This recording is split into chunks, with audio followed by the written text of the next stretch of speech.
everyone, and thank you all for attending our Next Gen session today. And we're talking about how to deal with change at your organization. It's something that all of us are feeling right now.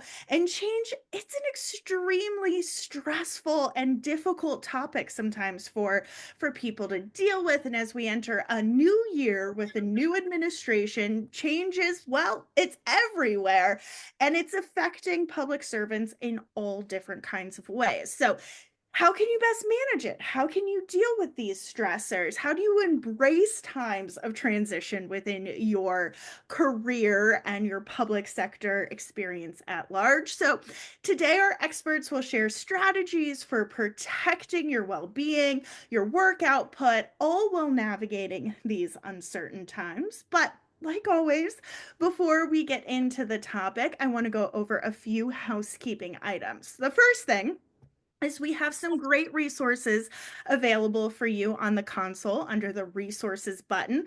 You're going to find a lot of different tabs on that button. So you'll be looking under links, downloads, and of course you'll find our speaker information on there as well. Of course, we hope you don't have any technical difficulties, but if you do, send us a message to that Ask a Question tab, and my colleague Maddie will help you out. And we know today's topic is tough. There's a lot going on right now in the world, a lot that is really being impacted by you and this new administration. But for today's session, we're going to try, and try is the operative word, but to take politics out of it as much as possible and really talk about change and how we can handle that. So with that in mind, if you have questions or want to enter the chat, we very much encourage you to do so. We are recording this session, so check your inboxes tomorrow because we will email you a link so you can check the entire session on demand. You can find the closed captioning under that show caption button at the bottom of your screen if you'd like to activate that. We're also giving out 1 CPE credit for today's session. Here's how you get that credit. First, you're here, you're attending the session, you're doing the thing. That's what you need to be doing. 2, we're going to have 3 polls during today's session. So take all of the polls. And then the third and final step, fill out that post-event evaluation, and we will get that information over to you. Now, who's our wonderful speakers? So joining us, we have Kristen Finney, who's an associate at the Cadmus Group. We also have Beth McDonald, who is our colleague. She is also the Senior Vice President for Strategy and Transformation. And last but certainly not least, we have Loretta Cooper, who is a certified executive coach and organizational strategist. Thank you three so much for being with us today. And I'm going to hand it over to you, Kristen, to get us started. Thank you, Emily. Thank you, GovLoop. Thanks for everyone for joining us. My name is Kristen Fiani, coming to you from Philadelphia today. And I want to baseline, right, part of our conversation. And so we are talking about how individuals are impacted and deal with change. But before that, the baseline is what the heck is change management, right? This is a phrase you've probably heard in your professional lives. It's something you may hear more about. And so let's get into it, right? ProSci, which is a think tank, that's what I call them. I don't know that they would call themselves that, right? But they're a thought leader in change management. They define it as structured tools and processes to help achieve a desired outcome, right? And then I liked this definition from the American Society for Quality, which describes change management as methods and manners. And so all of that is relevant to today's conversation because we want you to walk away with a couple of things, right, that we're going to get into. You need not throw spaghetti at the wall all the time. As Beth is going to talk about, of course, and we know this, there is ambiguity that we have to live in no matter what time of year it is, right? But there are tools and methods we can use to make that a little bit easier. Like I said, change management, this buzz phrase, right, this practice, it's experienced and managed at all levels of an organization, individuals included, right? And it is part method, manners, and magic. So there is art, there is science, there is psychology, there is operations, there's a whole bunch of things that can go into it. And we're just going to scratch the surface of that today. And so I'm seeing too in the chat, right? Are we touching federal grants or loans?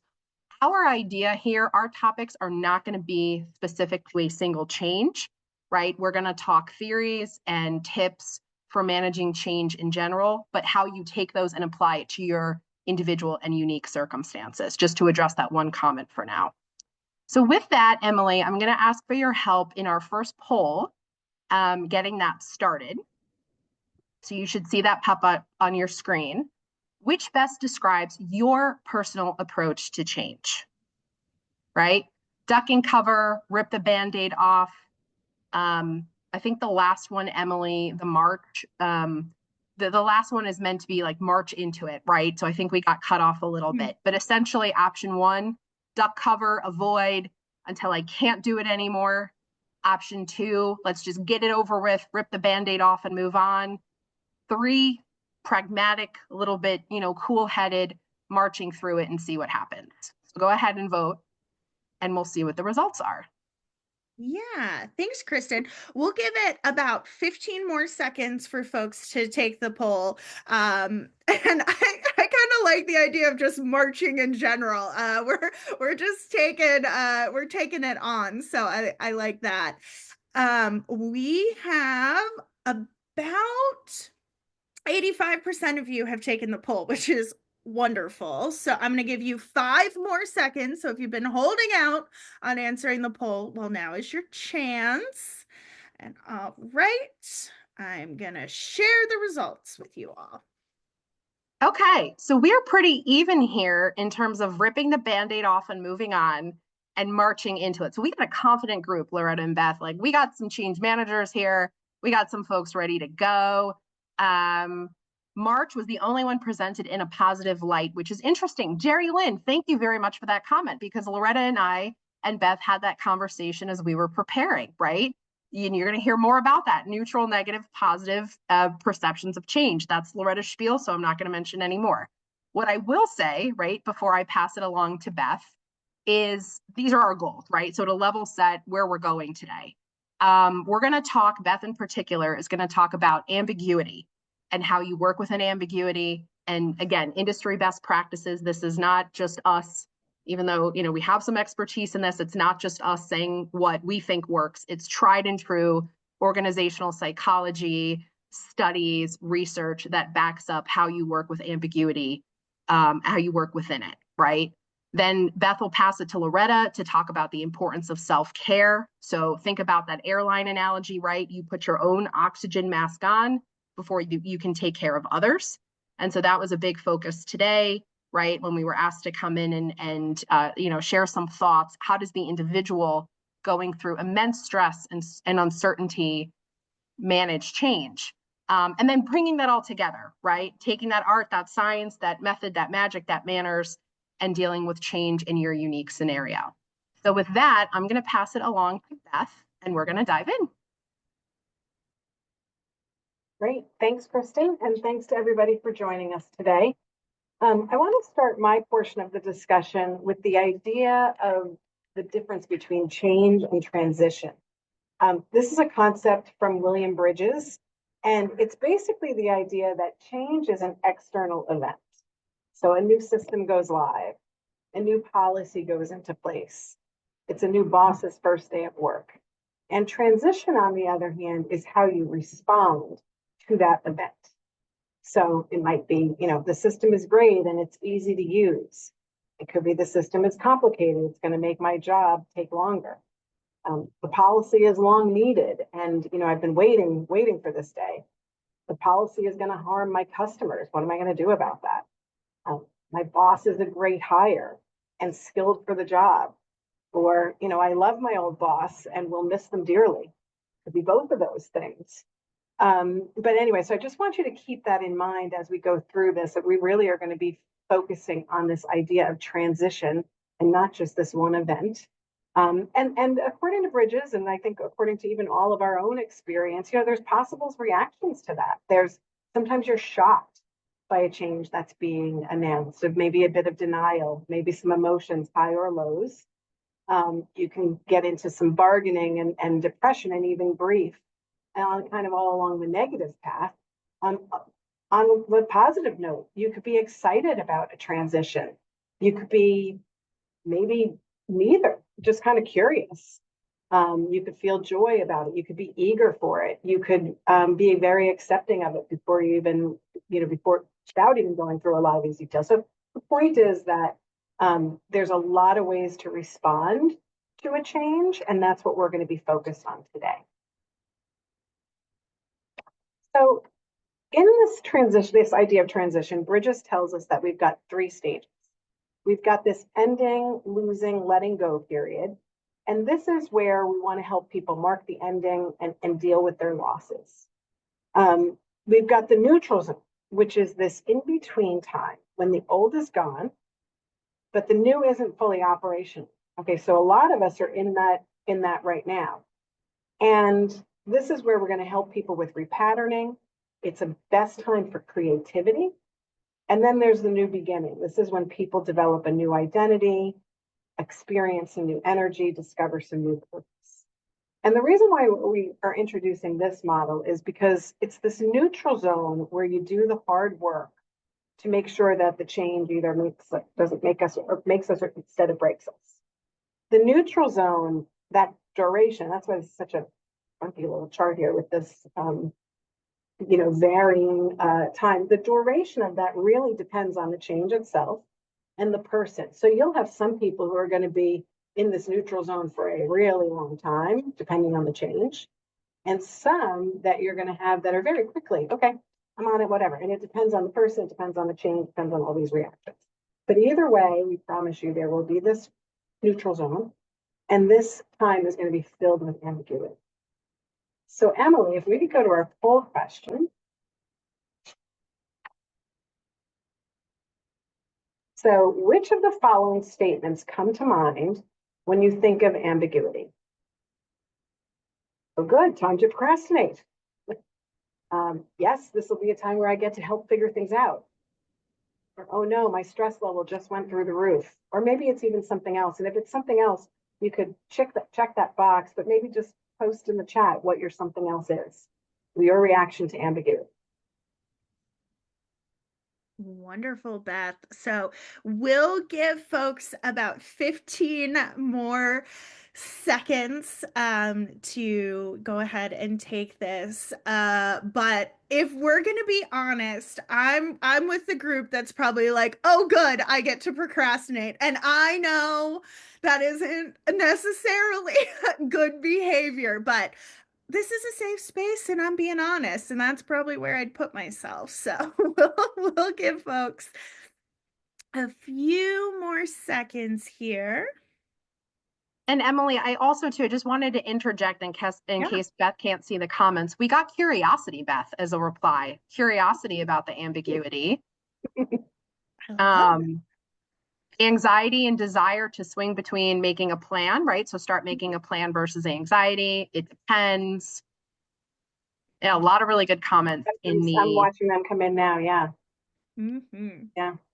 All right, we'll give folks 5 more seconds to take the poll, and then I'm going to go ahead and share the results with you all. Here you go.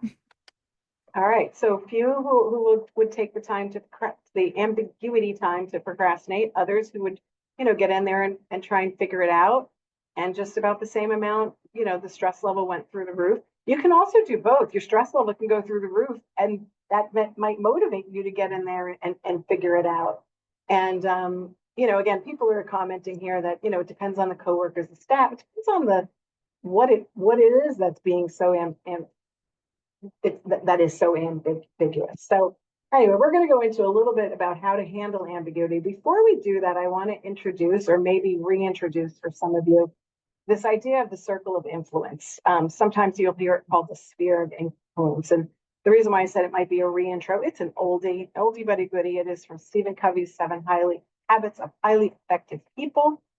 And the premise is that highly effective people work on things we can actually do something about. We don't get stuck on the things that we have little or no control over. And so the model is somewhat simple to employ. We have this, range of concerns, and that's the circle of concern. And that includes everything that we care about. But then if you actually start thinking through what that range of concerns is, there's a bunch that are largely outside of our ability to directly impact as an individual. These could be global issues. They could be attitudes or behaviors of other people. It could be things that you care about that you have very little direct influence over. The next one, if you narrow down this big list of range of concerns, is called the circle of influence. And these are the things that are closer in. So we have some power over, but not direct control. And that power really comes from skillful engagement in our relationships and possibly having the ability to shape. And then we go down to the circle of control. This is the smallest circle. It includes only the things we have complete control over, like our thoughts, our choices, our actions, our communication. And this is the most proactive area of the three where we want to focus our energy, because it's the stuff that we can actually do something about. And so Covey's idea is that to focus this, mastery of our circle of control, focus our mastery in the circle of control, expand as you expand your skillfulness and relationship building and that sort of thing. Certainly do try and influence what you can, but really, really focus there. And that's going to help us with some of the ambiguity that some of you are facing. Slide. So the other thought on ambiguity is, and it sounds like from this poll, because we've got people who kind of were doing both, is that people might be actually pretty good at doing this. With ambiguity, there's a bunch of things that you want to do. I mean, you can't wait for certainty. You might be waiting a long time. So what we suggest, and you'll have some resources there when you get this PDF, you can click on them. They're quick little articles. One is to be curious. Ask open-ended questions, not the yes and no questions, but really take this time. Again, you're in this neutral zone. There's a lot of ambiguity there. Ask open-ended questions. Be okay with no answers. That's hard for some of us. Sometimes it's easy for other people. But you just kind of learn how to be okay with that. And then appreciate the long journey to the answer and don't rely on the shortcuts. What we find is that shortcuts kind of tend to, if you kind of make the assumptions, you might have to kind of unravel those assumptions later on. So kind of just appreciate that. It could take longer for some things to really get clear. And then, allow us to learn, take the time to learn what works and what doesn't work and why. So if you think about what we talked about earlier, a new system, a new policy, a new boss, this is the time to figure out, what do I need to learn about that new system? What do I need to learn about that new policy? What would give me some clarity, understanding why, if it's a policy I agree with or I disagree with, what is the intent of it? And then moving on to skills, what are new skills that I'm going to need to adapt? Maybe I've been specializing, in a particular subject matter area for the last couple of years, and now I need to get a little bit better at doing this, or dusting off some old skills that I've had, and maybe I now need to become better at, you insert the blank depending on the change that you're going to. But figuring out what skills, and all of you as leaders, what skills your team might need to build in order to, manage the way this new system works, this new process works, the way my new boss works, that sort of thing. And then the one warning that I copied this verbatim right from that article is that obsessing about managing uncertainties may lead to endless loops of scenario planning that lead to feeling out of control, decreased mental health, and reduced stress. And I think many of us have gotten ourselves caught up in loops before like that. And it really is, again, it goes back to focusing on what you can control and work on those things and kind of put this stuff aside so that you don't get into this endless loop that really can be a downer. If you get there, Loretta's going to give you some tips for some self-cultivation there, but let's try to not even get there. There'll be some things you need to do self-care for, regardless of how well you're managing ambiguity. All right, I will go on to my last thought here is really on creating certainty. So there will be some things you're going to be certain about, at the beginning, and that's okay. But there, in that ambiguity, definitely find some certainty. And most of the things here, if you read these articles, are from this article and kind of paraphrased here. But the one thing I added here is this stop acting. And this is something that I heard from a CIO years ago, giving advice to an SES that he put into an acting position. And I just thought it was so smart. And he was like, stop acting in this role and actually play the role. You were chosen for this role, temporary that it may be, and it might be a permanent one eventually. There's a lot of stuff that goes into that. You might be certainly perfectly qualified, but there's other things at play there. But you were chosen because of your credibility and your subject matter expertise, and that you should go ahead and really act in that role, whether that role is 6 weeks or 6 months. But take the time to do the things that you would do if you were really permanently in place in that role. And so that's just an advice I thought I would pass on. The other ones though here are really around, determine what we know we can support. We already talked about that. Deliver value for your customers, your stakeholders, your citizens, your whoever it is your constituents are. Make database decisions. Do not make decisions based on a rumor, a headline, something you think is coming. We had a call today on my team, and someone, we had a contract that we thought might come to an end or a pause, but we haven't heard from them. I was like, why is that on this list? Like, well, I don't have the real estate of my brain for that, that sort of thing. So it's like really just like, make sure that you're making decisions based on data and facts. And if you don't have them, go out and find them. And then we already talked about upgrading the human capability. That's, building your skills. And then create some personal certainty. And Loretta's going to touch a little bit more on, what we can do personally as individuals, but be predictable and authentic. When change is something that is stressful, again, there's somewhere where it's not. But if it's stressful, you being predictable and authentic is going to really, really help your team. Affirm others. And then, of course, we keep saying, take care of yourself so you can take care of others. And then create communities of support. If you've got people who are going to learn a particular skill, maybe you've got somebody who's really good at it, create that community of support. Figure out kind of where it is that people need these groupings together and kind of get them motivated in that. And with that, I will pause and turn it over to Loretta. Thank you, Beth. And one of the things I hope that you've already taken away from Beth's comments is that organizations and agencies don't change by themselves. When we're talking about change in organizations, ultimately we're talking about people who are changing their behaviors, their processes, their ways of working. And that's why it's just so essential that we as leaders, whether we're leading an agency, a small team, or maybe we're just managing our own responses and reactions, are really aware of how our own value systems align to the work and the missions that we're leading. And that's where we're really going to head next in this conversation. When we talk about connecting with your why, what we're pointing to are the values and underlying motivations that help you get out of bed in the morning. We're also going to explore how strengths and talents, those things that we're naturally gifted at, shape the way we respond to change. And finally, we're going to spend a little time camped out on the topic of knowing and managing your stress triggers. This is a big part for many of us. Regardless of how you feel about change very much tends to trigger stress in people. I don't know about you. I get stressed the day before I go on a vacation. It's a great change, and I still have some level of stress around that. So stress and anxiety can surface for us regardless of how we feel externally about the content of that change. But let's go with another poll question.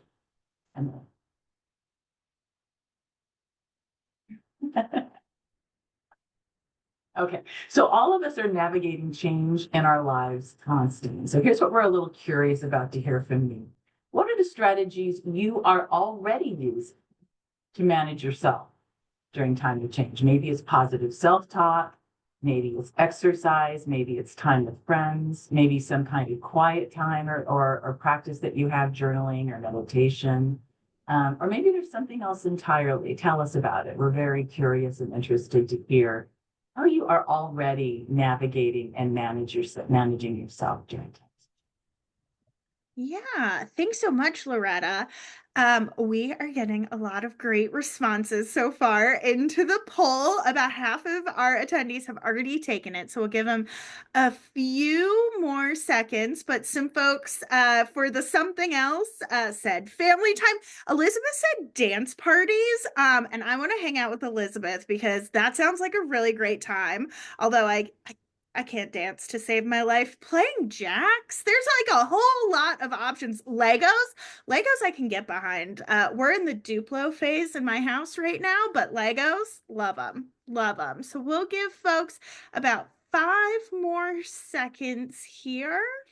This is awesome. I love all the something else answers. These are terrific. Yeah, learning to cook new meals. Feel free to let us know if you need any test kitchen people. Are there any knitters in the crew? I'm a knitter. That's kind of one of my things. Are you? I want to be a knitter. I'm in that group, if that's a group. All right, here are your results, Loretta.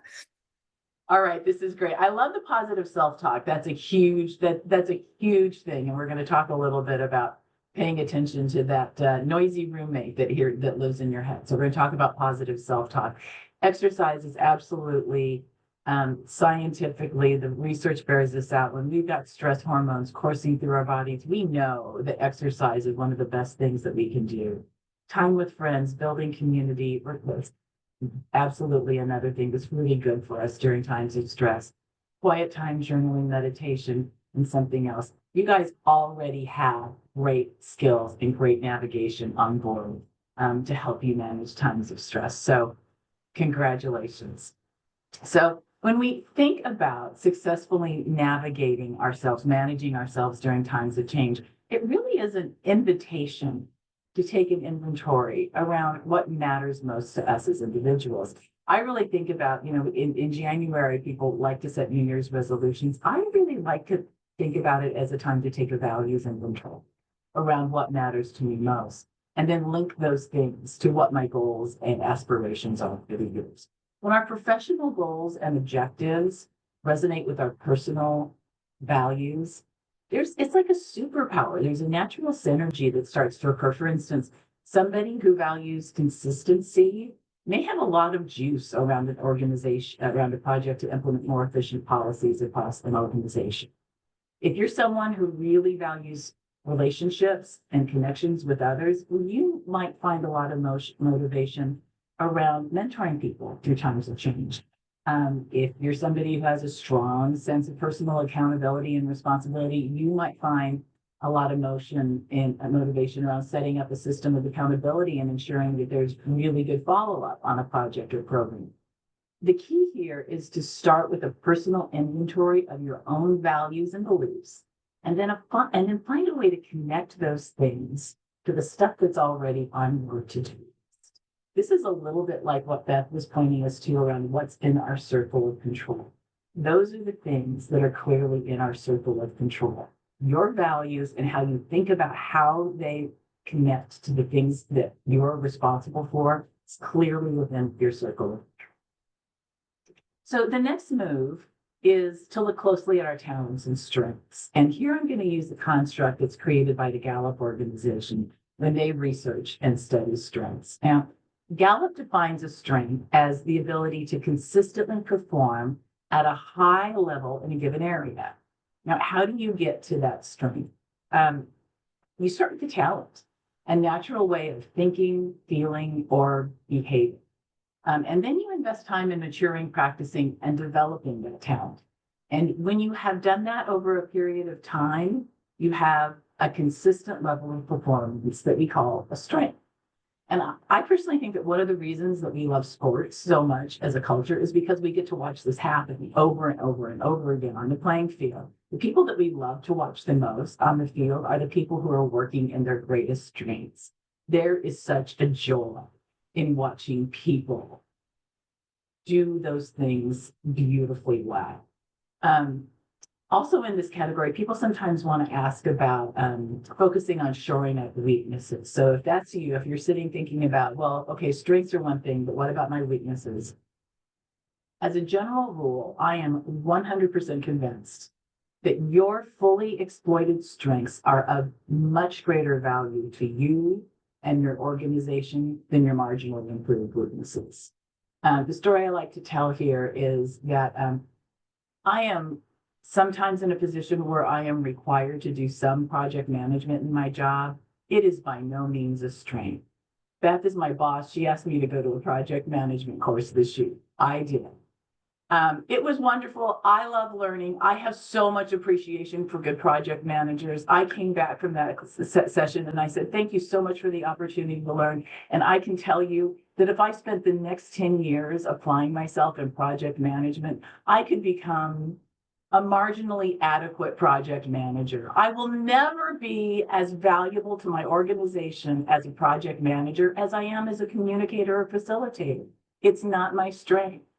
So when we feel stuck or unmotivated or restless, it might be because of a mismatch, because of where we're spending our time and our natural strengths and talents. Okay. Kristen, anything in the chat that we need to attend to? Good. I think we keep rolling. All right. So we want to talk about, and some of this is coming up in some of the questions earlier. So I hope that this is responsive to some of the stuff that you've been surfacing, and thank you for that. We want to shift to this last area of self-management, and that is really knowing and managing our stress triggers. And to have a good handle on this, we need to start with understanding how our brains process incoming information.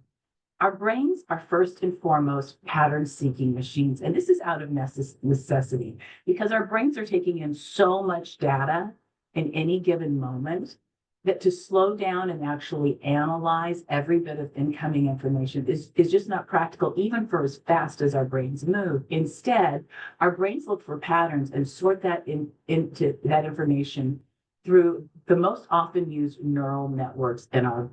We often call these sort of neural superhighways. And this is why we can process the same information as the person next to us in the grocery aisle and come to a completely different conclusion about what it means.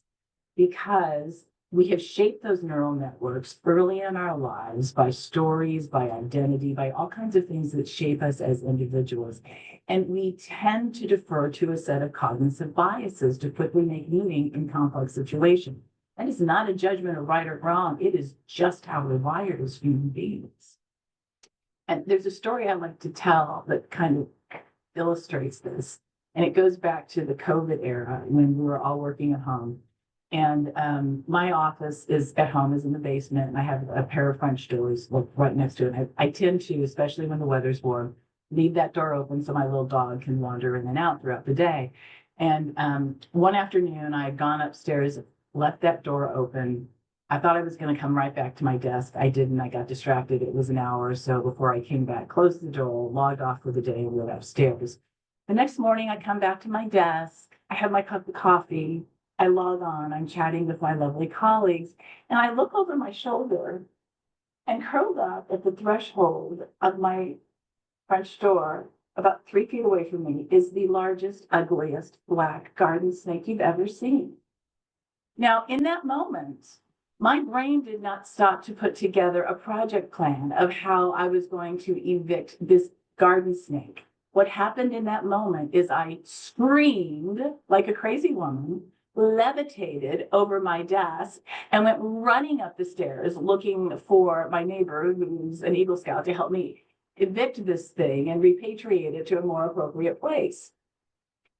So, and my heart was racing. I was terrified. Like I had all of that fight or flight stuff going on in my body that we all know really well, right? So that story gives us some material to work with when it comes with knowing and managing key stressors. First of all, it helps us to distinguish the difference between a stressor, in this case, a snake in my office, and a stress, that feeling in my body that had me so unsettled and wired for the better part of the day. Here's your take home on this. Your stressor, it could be a snake in your office, but it's probably going to be something more like an email or a conversation or a story you're telling yourself about an email or a conversation. And the stress, which is something different, it is the neurological and physiological shift that's happening in your body when you're exposed to a stressor. So to understand this a little better, I want to introduce you to the hand model of the brain. This is Dr. Dan Siegel at the University of California Medical Center. So the wrist and the forearm represent your spinal cord, moving from the brainstem down the body. Moving up the model, the bottom of your hand represents the base of the skull. And if you fold your thumb into the palm of your hand, this is going to represent our limbic system. This is where the amygdala lives, sometimes referred to as the lizard brain. The primary job of your limbic system is to regulate your emotions, trigger basic survival behaviors like fight, flight, freeze, fear, all of those things. And your limbic system is constantly scanning the environment, looking for anything that it might perceive as a threat. That's the limbic system. So above the limbic system is the various cortex parts of the brain. It helps us, you think of this as the newer operating systems that help us manage more complex environments. This is where higher level decision making goes on up here in the prefrontal cortex, right behind your forehead. So back to my story of the snake in the office. When we have a threat like that, an immediate threat like that, our limbic systems take over, shooting all kinds of stress hormones into our bodies that help us levitate and move quickly and run, right? That's what the limbic system does for it. It's committed to our survival. At the same time, it essentially told my prefrontal cortex to take the rest of the day off. You're not needed, right? So the higher level thinking systems, literally, this is why we call it an amygdala hijack. Those higher level thinking systems literally go offline when we have that kind of immediate threat. This is why, if you hear nothing else today, take this home with you. This is why during times of extreme stress, you may notice that it's really difficult to concentrate. It's because your limbic system is trying to take over to protect you.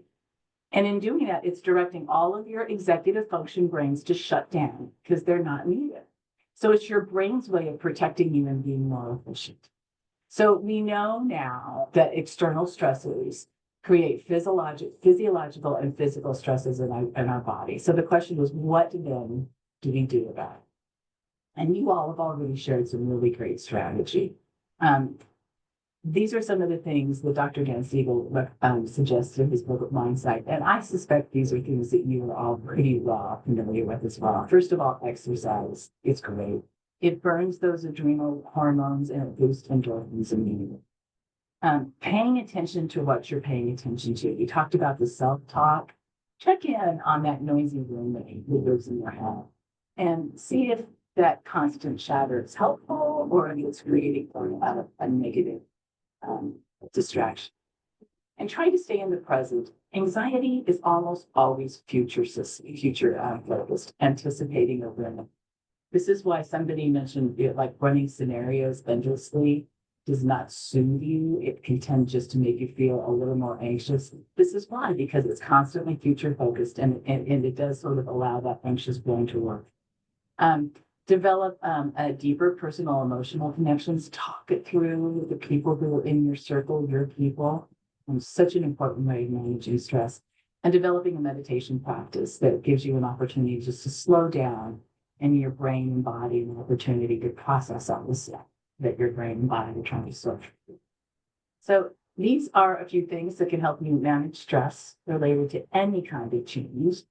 We'd love to hear your strategy for navigating change or maybe talk about any questions that came up for you during our presentation. So I'm going to turn it back over to Emily, and thank you so much for your participation. Yeah, thank you so much. And thank you for the three of you and kind of presenting your talking points today. It gave me a lot to think about and maybe a little bit about how my brain works. So I appreciate that. We've got a bunch of great questions already, but if you've been holding out and not putting your questions in, by all means do so. I will say so far, Loretta, everyone is impressed you still live in your house and it's not the snake's house now. So that is great. So Bess, it took me the better part of a week to get my butt back into my office. I had a hard time getting back there. Yeah, I don't blame you. My door would never be open again. All right. So Beth, I'm going to come to you with this first question. So someone asked, how do you deal with things when maybe the change that is coming your way is not one that you would have chosen, right? Many of our attendees today are dealing with situations where change is being thrust upon them. They're not necessarily part of the conversation. So what do you do when a change, whether it's policy, programmatically, maybe personnel, things are changing in a way that perhaps you don't quite align to? Yeah. It's an excellent question. And And I think someone had even asked it a similar flavor early on. We were Yeah. kind of in the thick of it. So I went back. I wanted to make sure that we actually did get to that. So one, I think we all recognize that is a tough position to be in. But, and I think most people on here are serving in some government capacity, whether federal, state, or local. You've all taken, an oath of office in a sense, and serving at the pleasure of the governor of the state, whatever the leadership role here is. I think we always have to remember that because, that is what we are there trying to be an extension of. And so I think if you can do it in a way where you're just communicating the fact, this is the new policy. It's going to become an effect on this date. Here's how we're going to get through it. And then kind of go back to some of those things that we talked about, create communities of support, create open, listening sessions, be curious about what people say. The thing that you can't do is say, I don't agree with this, but you just in your thing, you can't. Now, if there is something that you really are having a moral or ethical thing, you really do need to figure out, are you in the right role? And that's a whole other thing. And so that's not what I'm talking about here. But really, if you are communicating a policy or a change in something, and just communicate the facts and let people know that you are, you're open to hear questions and that sort of thing. I know sometimes we want to let people know that we don't agree with it because we feel like the fact that we're communicating it says, I agree with it. And if people know you well enough, they know what to agree with them. You don't need to. If people who worked with you, they know what your value system is. They know the way that you treat people, that sort of thing. So I wouldn't worry about this being your platform. It's not your platform. It's the platform of whoever the policy maker is. So those are it's hard. Yeah. A lot of you are going to have to do that over, and we all have to do it in our jobs all the time. Mm-hmm. Loretta, we got a question in here from one of our state government friends who basically wants to be seen as an advocate for change. She wants her boss or her manager or their manager, I don't know who it is, to come to them and say, we're implementing this change. We want you to be on board with the team because they have all of the attributes to be a change professional. But sometimes indicating that you're open to trying something new isn't very clear. So how can you kind of promote yourself? Maybe that's the right word. Promote yourself into this change management kind of advocate way. Wow. And I think Kristen and Beth would also have some really great input on this question. This is a really fun question. I would start with the first 2 points that we talked about, looking at your strengths and looking at your value systems and working as effectively and as high of a level as you possibly can in those things in your current sphere of control, those things that are currently in your sphere of control. And one of the things that we know is the more effective and the more masterful you are in that sphere, the more leverage and muscle you have then to expand into that circle of influence. And I think once you've really mastered those things in your circle of control, then you have the energy and the credibility to go to your boss and say, here's what I've accomplished in what you've already given me through working through my strengths. Here's where I'm growing and developing, and here's how I think I can make the organization be even more successful in this space. But Beth, Kristen, I'm really curious what your thoughts are. I'll give a different tact on it, right? Which is that, and I think it more so plays to Loretta's comments about strengths, right? Change management is multifaceted. So within change management, you have process, you have communications, right? And we've got Andy in the chat. Andy, please chime in too, right? As a ProSci certified practitioner here. We've got business process, we've got training. There are so many elements that go into even lowercase c change management, that go into mobilizing people, right? Some organizations choose to have what might be an ambassador network or a group of peers who are communicating. And so I would think any manager would welcome an enthusiastic employee who's got a plan, who, to Loretta's point, knows their strengths, who has thought about, hey, I see this problem. Let me also bring a solution, not just the problem, right? But here's what I want to do about it. There is so much going on within changes that if you're able to articulate a blind spot and resolve it, leveraging a different component of all the things that go into making a change successful, again, I would think a manager would be on board with that. Beth, did you have something you wanted to No, add I as well? actually agree with both what Loretta and Kristen said, so I don't think I should add any more. Okay. All right. Well, I've got a few more questions for us. So I want to talk a little bit about the overwhelm. When things change, and you all did a great job kind of walking through some of the strategies here, but when things change, you can easily start to feel very overwhelmed. And I really appreciated the perspective on control what you can control, but we live in a 24-hour, 7-day a week news cycle. And so sometimes that feeling of information and information overload kind of coming to you can get really crippling. And you go out to dinner with your friends and you're talking about what just happened, whether it's good or bad. The change can kind of happen either way. So, Beth, how can you control what I like to call the noise? There is a lot of information. A lot of it, to your point, is ambiguous here. What are some ways that you can kind of tune out some stuff without being uninformed? Does that make sense? The trade-off is, Yeah. I think we live in such a cycle of information that you can turn it off and still be informed. It's just you may not be informed in the last 5 minutes or an hour. So really, my advice is turn it off. I have been doing that since COVID. I'm very serious about that. And if you speak to any of my friends, we were one of these families who, we knew what was happening.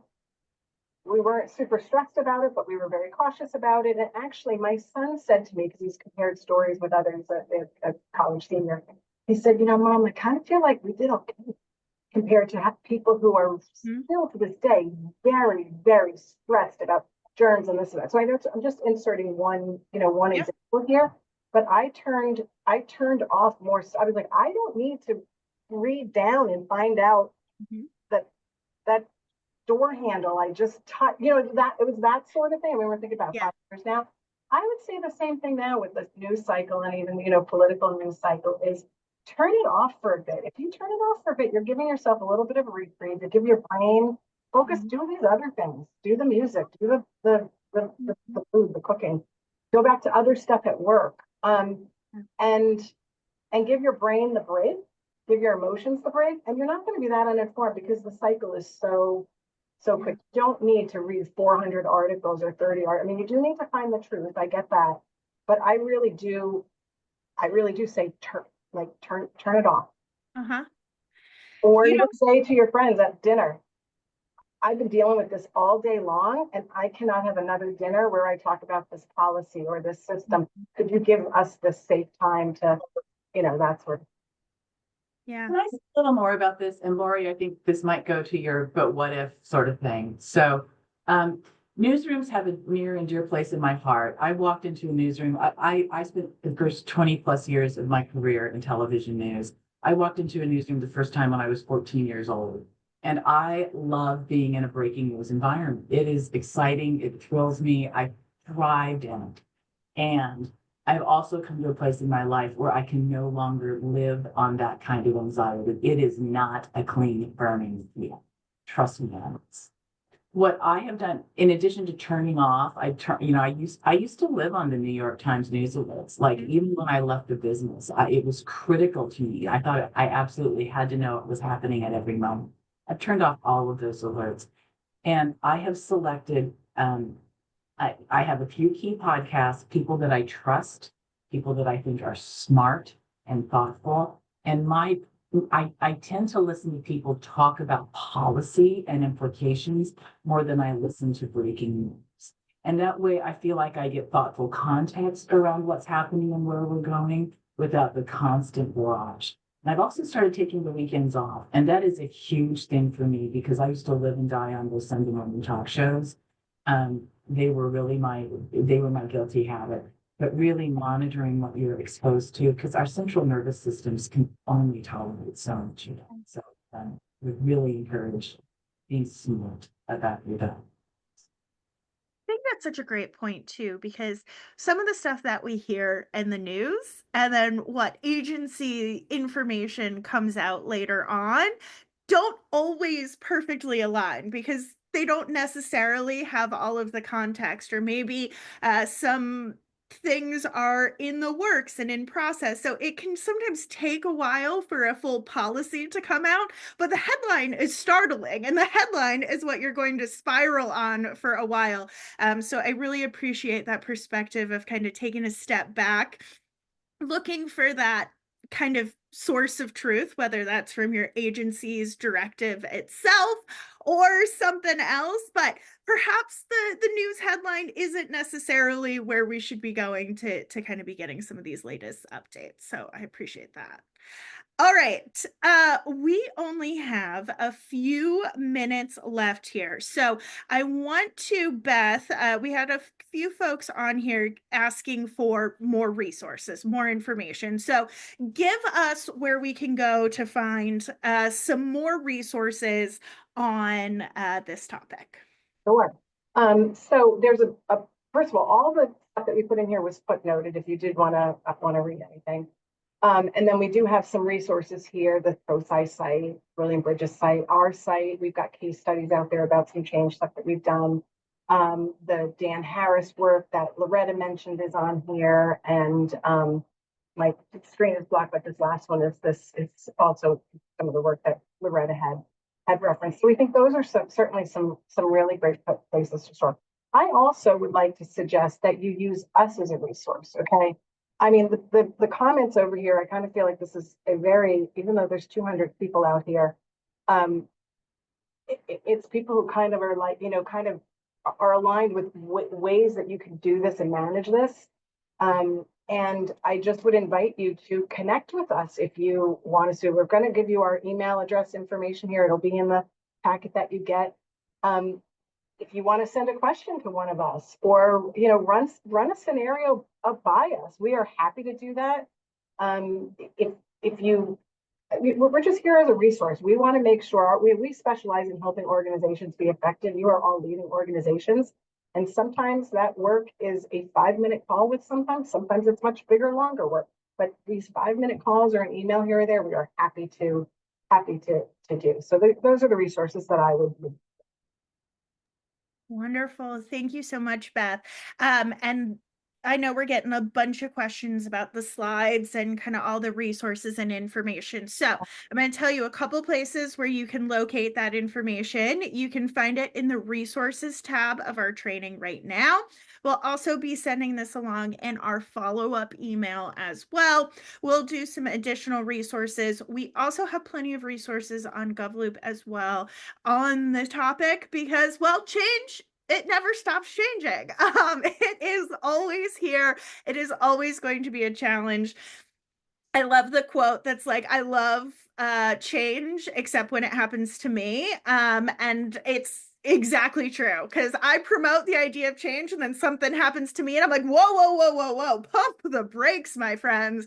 I don't want to do things any differently. So we've got lots of resources to help us all get over that hump together. But join me in thanking our 3 wonderful panelists. You certainly gave me a lot to think about, and I know based on the comments coming in right now, you did for our attendees as well. So a virtual round of applause to the 3 of you. And like I mentioned before, we will be sending you an email tomorrow with a recap of this presentation, the MP4, all that good stuff. So make sure you check your inboxes for that tomorrow.